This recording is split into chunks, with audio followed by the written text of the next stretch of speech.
Bismillahirrahmanirrahim. Assalamualaikum warahmatullahi wabarakatuh. Ketemu lagi dengan Bu Endah. Untuk materi kita kali ini adalah mencari dan menentukan referensi pada karya ilmiah yang akan kita buat atau kita rancang proposal ataupun usulannya. Baik, apa itu referensi atau daftar acuan atau daftar pustaka. Kalau sebelumnya Bu Endah menjelaskan bagaimana kita menggunakan, eee, adanya, eee, mesin referensi atau aplikasi untuk manajemen referensi, maka di sini nanti kita akan belajar apa itu referensi itu sendiri. Dan nanti akan kita manfaatkan, kita kumpulkan di dalam, eee, mesin referensi yang kemarin sudah kita pelajari. Jadi ini memang, ada kaitannya dan akan terus-menerus berkaitan sampai mata kuliah ini nanti berakhir. Baik, referensi atau daftar acuan itu merupakan informasi atau sumber informasi yang dimanfaatkan dalam penelitian. Dan nanti itu kita kutip, kita cite, kita sitasi. Di dalam apa? Di dalam narasi. Jadi kalau dalam narasi di proposal atau usulan kita, itu kita kutip, kita sitasi. Baik itu secara esensi isinya, maupun statementnya, maupun teks karya ilmiah. Dan penulis dari sumber informasi itu harus tercatat. Jadi ini ya, kata kuncinya disitasi dan harus tercatat. Di mana? Di daftar pustaka, di daftar acuan, di referensinya. Jadi ini dua hal yang memang harus ada. Tidak boleh salah satu ditinggalkan. Tidak disitasi tapi di daftar pustaka ada atau tidak disitasi tapi di daftar pustaka tidak ada. Itu kedua-duanya tidak boleh. Memang harus sinkron. Makanya di sini peran dari, manajemen sitasi itu sangat dibutuhkan. Terutama kemarin kita belajar tentang mesin referensi. Baik, kemudian apa perlunya referensi? Yang pertama jelas memperkuat argumentasi. Jadi sebuah karya ilmiah, sebuah artikel, sebuah usulan, penelitian ilmiah itu dikatakan bahwa dia memiliki dasar yang kuat, argumentasi yang kuat jika memiliki referensi yang bagus. Jika memiliki referensi yang, primer, seperti itu. Yang kedua itu menghindari plagiarisme. Kadang kita menuliskan sesuatu, pendapat dan sebagainya, kita tidak boleh, terlalu selfish gitu ya, terlalu pede, mengklaim bahwa itu adalah, tulisan kita. Yang sebenarnya bahwa mungkin benar itu tulisan yang sudah kita parafrase, tapi kita ambil dari banyak referensi yang sudah kita baca. Nah, makanya dengan adanya referensi ini akan menghindari yang namanya plagiarisme. Kemudian yang ketiga adalah menghargai karya orang lain. Jadi dengan mensitasi, kemudian kita memberikan, kredit di dalam daftar pustakanya, itu artinya kita menghargai karya orang lain. Kita menggunakan karya orang lain itu di dalam artikel ilmiah kita. Kemudian yang keempat adalah memberikan informasi kepada para pembaca. Bisa jadi bahwa referensi yang kita gunakan itu nanti memberikan informasi terkait apa? Terkait teori yang kita ambil dari referensi tersebut. Terkait apa yang kita katakan yang diambil dari referensi tersebut. Jadi kalau pembaca itu mau men-tracer dari mana asal, eee, klaim kita itu, maka akan, ada sumber aslinya, sumber lengkapnya, yaitu pada referensi kita. Jadi ini perlu perlu sekali gitu ya. Kenapa, referensi itu dibutuhkan di sebuah karya ilmiah. Karena kekuatan karya ilmiah itu memang pada kekuatan argumentasinya, kebenarannya, bebas plagiarisme, menghargai orang lain, dan juga memberikan informasi yang valid. Nah, itu semua kita bisa akomodasi jika referensi di dalam karya kita itu bagus. Kemudian manfaatnya referensi. Apa sih manfaatnya referensi? Yang jelas, itu akan memberikan gagasan, memberikan warna. Dari apa? Dari rumusan masalah yang kita ambil, dari pertanyaan penelitian yang kita sampaikan di dalam, penelitian ilmiah kita. Nah, kemudian juga, itu akan membantu peneliti mengapa? Mengetahui posisi penelitian, positioning. Jadi bisa dikatakan, dengan referensi yang banyak kita akan positioning. Posisi kita itu jelas gitu ya. Di antara apa? Di antara penelitian yang lain, di antara penelitian yang sejenis. Dengan adanya referensi yang banyak, kita akan bisa membuat sebuah, tinjauan pustaka yang valid. Kemudian dari situ kita akan tahu, oh penelitian saya itu berbeda dengan si A di metodenya. Tapi dengan si A saya itu sama toolsnya. Toolsnya akan berbeda lagi dengan si B misalnya. Meskipun topiknya hampir mirip. Oh, dengan si C mungkin menggunakan tool dan metode yang sama, tapi saya studi kasusnya berbeda tempat. Nah, dari sini kita akan melihat dinamika bahwa bahwa dengan referensi yang kuat, maka kita akan tahu positioning dari penelitian kita. Kita akan tahu kebaruannya. Nah, kita akan tahu bedanya penelitian kita dengan penelitian yang lain. Itu manfaat dari referensi.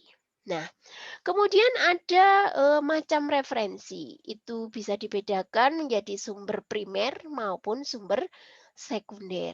Primer itu yang seperti apa? Primer itu temuan langsung dari siapa? Dari peneliti, dari penulisnya. Nah, temuan langsung dari siapa? Penulisnya. Makanya di sini yang dirujuk itu apa? Jurnal, proceeding, seminar, nasional maupun nasional. Kenapa? Karena dia ditulis langsung oleh penulisnya. Itu maka dikatakan sebagai sumber primer. Dan kenapa kok buku kan juga ditulis langsung dengan penulisnya. Akan tetapi yang namanya jurnal, proceeding, seminar, itu waktunya, itu range-nya tidak lama. Jadi update-nya sangat cepat. Nah, makanya dia dikatakan sebagai sumber primer. Nah, kalau sumber sekunder itu biasanya karena range waktunya yang lebih panjang. Dalam rangka apa? Dalam rangka menulisnya. Jadi misalnya seperti buku, ensiklopedia, kajian, buku tahunan, itu semua sekunder. Nah, terus apa bedanya misalnya bisakah bahwa, hasil wawancara itu merupakan sumber primer? Hasil wawancara itu memang langsung, tapi kan itu tidak ditulis. Yang menulis kita selaku pewawancara. Nah, itu berarti tidak bisa dikatakan sebagai sumber primer. Jadi kuncinya bahwa sumber primer itu adalah jurnal atau proceeding seminar yang direct, waktunya selalu update dan itu dituliskan secara langsung oleh penulisnya. Baik.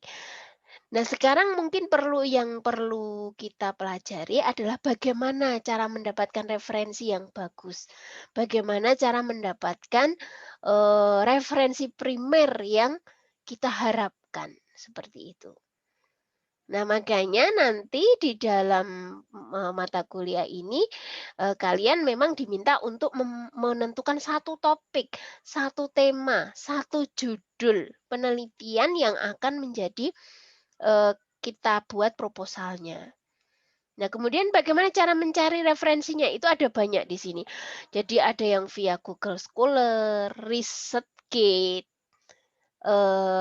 direct atau DOAJ ya, Directory of Open Access Journal.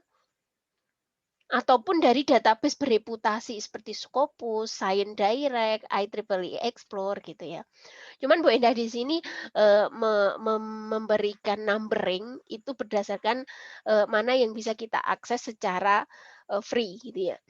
Kalau yang keempat itu memang, dia harus berbayar atau langganan, keanggotaan gitu ya. Jadi memang anggota yang, aktif, artinya sudah berlangganan dan membayar, itu nanti dia akan bisa mengambil, referensi-referensi, jurnal-jurnal, tulisan-tulisan, artikel-artikel yang, ada di database tersebut. Nah, makanya Bu Enda berikan contoh 3 ini, insya Allah dari 3 ini nanti, cukuplah untuk kalian apa ya, mengambil, eee referensi primernya. Nanti akan, Bu Enda pandu satu persatu gitu ya, bagaimana menggunakan dari Scholar Google, kemudian ResearchGate, maupun DOAJ itu sendiri. Baik, untuk Scholar, Google atau kita, sering apa ya, sering menyebutnya sebagai Google Cendekia ya. Jadi kalau masuk ke Scholar Google, masuk ke Google Cendekia jangan bingung, ini akan sama. Kemudian bagaimana, kita mencarinya? Ya kita masukkan kata kunci. Makanya ketika Bu Indah bilang, kalian harus punya satu topik, satu tema. Nah itu yang akan menjadi kata kunci dalam pencarian kita. Misalnya ya, Bu Indah mau mencari tentang educational game. Kalau nanti kalau akan ditanya, "Bu, kalau misalnya penelitian seperti itu, eee, kata kuncinya bahasa Indonesia atau bahasa Inggris?" Gitu ya. Kita sudah tidak akan mempermasalahkan itu. Kita sudah punya Google Translate gitu ya. Jadi kalau, utama kita untuk mencari penelitian mau berbagai pakai bahasa Indonesia juga nggak apa-apa, berbahasa Inggris juga lebih bagus. Kenapa? Karena lebih internasional. Dan, perlu diketahui sekarang memang yang primer internasional itu memang, dinilai lebih tinggi, secara secara kualitasnya. Karena apa? Karena diakui secara global gitu ya. Nah, kalau berbahasa Indonesia bukan berarti itu jelek, tetapi, dia secara secara pengakuannya masih, lokal karena mungkin orang-orang yang tidak berbahasa Indonesia juga aksesnya, tidak bisa membaca tulisan itu, seperti itu. Jadi monggo disesuaikan dengan, topik yang kita punya. Usahakan, berbahasa Inggris. "Bu, kalau nanti saya dapatnya, oh jurnalnya berbahasa Inggris, terus bagaimana?" Ya ndak masalah, itu lebih bagus gitu ya. "Saya nggak pinter bahasa Inggris, Bu." Nah, sekarang kan manfaatkan tools-tools yang, banyak ada di situ. Jadi itu bisa dimanfaatkan. Jadi misalnya ini, educational game gitu ya, akan muncul, eee, apa, artikel-artikel seperti ini. Coba perhatikan baik-baik di sini, bahwa di sini ada educational game design for online education. Kemudian kita lihat, oh di sini itu, dia jurnal atau apa ya, itu bisa dilihat di sini. Misalnya dia dirujuk, kemudian kalau kita sitasi, perhatikan baik-baik. Oh di sini dia ada Computers in Human Behavior. Oh berarti ini adalah sebuah jurnal internasional. Kita buktikan benar tidak gitu ya. Kita klik saja. Oh, nanti kalau oh berarti di sini. Nah, di sini, oh ini ada DOI-nya. DOI itu adalah digital, online identification. Jadinya itu merupakan satu identitas identitas, dia online-nya, seperti itu. Nah, seperti ini. Nah, kalau seperti ini artinya dia harus berbayar ya. Tapi jangan jangan ini nanti kalau misalnya kita cari di tempat lain, itu nanti akan ketemu yang tidak berbayar. Sebagai contoh nanti ada contoh yang kedua, tidak menggunakan Google Scholar, tetapi dia menggunakan, ResearchGate. Itu biasanya dia, ada di situ, seperti itu. Itu yang, namanya Google Scholar. Nanti bisa bisa dilihat, oh mana yang jurnal, mana yang tidak jurnal. Perlu diketahui Google Scholar itu memang artikel, tapi tidak semuanya jurnal, tidak semuanya proceeding. Jadi perlu dipilih dan pilah gitu ya. Mana yang, dikatakan sebagai, jurnal apa, atau referensi primer. Nah, contoh yang tidak tidak primer misalnya, misalnya kita menemukan ada eprint.ums.ac.id gitu ya. Ada banyak gitu ya. Nah, artinya apa? Itu bukan jurnal, eprint itu hanya kumpulan paper gitu ya. Ibaratnya itu, kumpulan tumpukan paper yang didigitalkan oleh perpustakaan. Tapi itu tidak terbit dengan, jurnal. Bedanya apa? Coba perhatikan di sini.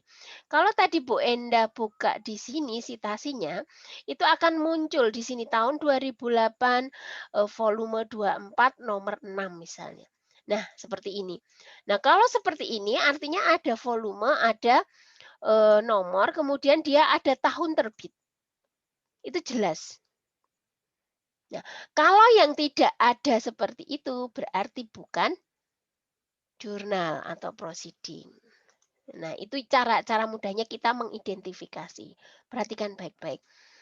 Kemudian cara yang kedua itu melalui, ResearchGate.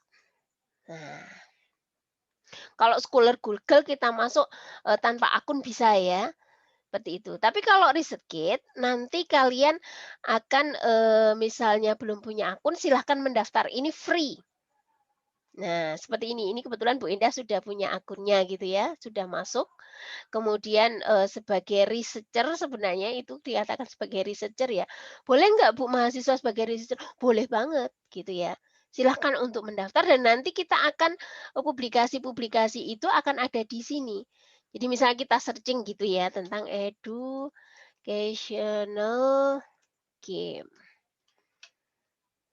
Kalau ini kita searching, maka nanti akan muncul. Nah, banyak tentang, educational games. Kebetulan ini orang gitu ya. Nah, bisa nggak kalau misalnya, ini kan researcher, misalnya kita cari di publication. Nah, educational game ini ada.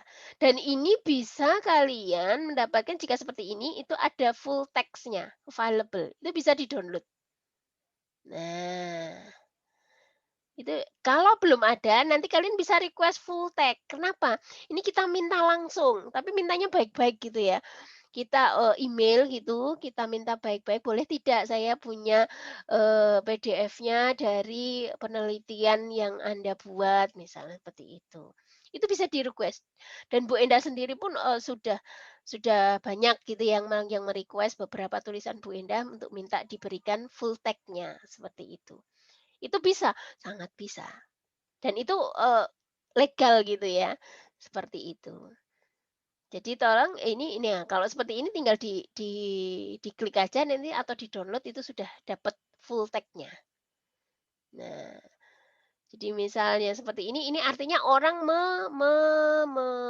mempresentasikan. Nah, misalnya seperti ini, ketika ada orang yang punya, eee, artikel di IEEE, kalau kita mengakses di IEEE Explore langsung, itu kita harus punya akun, yang berlangganan, berbayar. Akan tetapi kalau melalui sini kita bisa request full text-nya kepada si penulis langsung. Kalau penulis langsung memberikan, ya berarti kan free. Artinya apa? Artinya berarti kita memang memang itu legal karena yang memberikan adalah penulisnya langsung, seperti itu. Dan itu, akan sangat banyak pun yang punya full text akan banyak juga. Jadi silahkan itu bisa diakses. Baik, itu yang kedua, itu ResearchGate. Kemudian yang ketiga adalah melalui DOAJ. DOAJ itu adalah, eee, Directory of Open Access Journal. Jadi semua yang ada di sini itu akan ada gitu ya. Misalnya, saya mau mencari tentang jurnalnya, artikelnya saja. Misalnya saya tambahkan tentang Edugame gitu ya, atau mungkin nama, boleh nggak? Boleh, silahkan. Nah, ini kan bisa dipilih. Misalnya gitu ya, ada nggak sih nama Bu Endah misalnya. Kemudian apa di field-nya? Oh, author-nya, penulisnya. Saya ada enggak dia di OAJ? Pernah nggak yang namanya Indah Sudarmilah itu menuliskan gitu ya? Oh ternyata ada, seperti ini. Dan ini bisa di apa, diakses gitu ya, ini banyak. Dan ini menuju pada jurnal aslinya. Ketika di OAJ itu kan open access. Open access itu semua boleh di-download, free, tidak ada berbayar.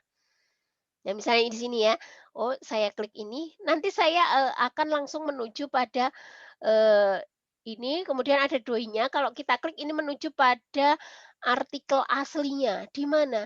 Di Hasanah Informatika misalnya seperti itu. Kebetulan ini agak apa, eee, ini ya masih proses, di tengah ini sedang menunggu. Nah, di sini akan terlihat langsung ini adalah, PDF-nya bisa ditarik gitu ya, bisa disimpan ataupun, secara apa, web importernya Mendeley bisa kalian simpan. PDF-nya disimpan, masukkan Mendeley boleh, ataupun, web importernya Mendeley juga diizinkan. Silahkan mana mana yang enak yang bisa digunakan. Baik, itu DOAJ, gitu ya. Jadi di sini ada tiga tiga bisa pakai Scholar Google, bisa ResearchGate, maupun DOAJ. Itu saya kira Bu Indah sampaikan itu sudah cukup. DOAJ tidak hanya berbahasa Indonesia, berbahasa Inggris banyak. Itu juga, berbasis pada, di directory open ya, directory open access journal, itu semua ada. Seperti itu. Nah, kalau yang lebih bereputasi itu memang dia berbayar atau langganan. Tapi banyak yang ada di nomor 4 ini, database bereputasi itu ada di Scholar Google, ResearchGate maupun di OAJ itu sendiri. Jadi jangan jangan khawatir, dengan 3 ini insya Allah kalian bisa gali banyak tentang referensi-referensi yang valid, yang primer, yang bisa kalian gunakan, kita gunakan untuk penelitian kita. Baik, kemudian cara penulisan referensi. Nah, nanti stylenya ada macam-macam ini. Ada yang apa, sebenarnya kemarin Bu Endah juga sudah menjelaskan ya, ada apa, IEEE, stylenya Harvard, Vancouver, gitu ya. Dan itu banyak sekali. Apa kita perlu beda ya cara menuliskannya? Beda, berbeda-beda. Kalau apa, itu berarti diawali dengan nama penulisnya, kemudian urutannya dari A sampai Z di daftar pustaka. Kalau IEEE itu bracket ya, square bracket yang, menunjukkan nomor urutan dari sitasinya, kemudian diurutkan berdasarkan nomor di daftar pustakanya. Totally berbeda gitu. Nah, ini semua tidak perlu kita pikir cara menulisnya bagaimana, semua serahkan saja pada mesin referensi yang kita kemarin sudah pelajari dengan Mendeley.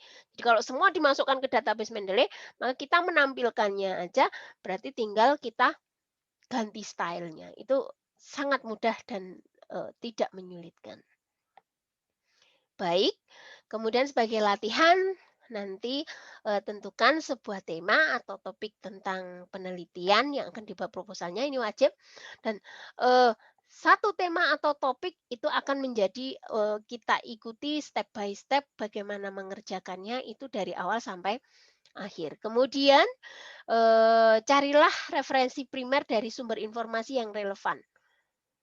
Nanti Bu Indah minta ini 15 referensi primer.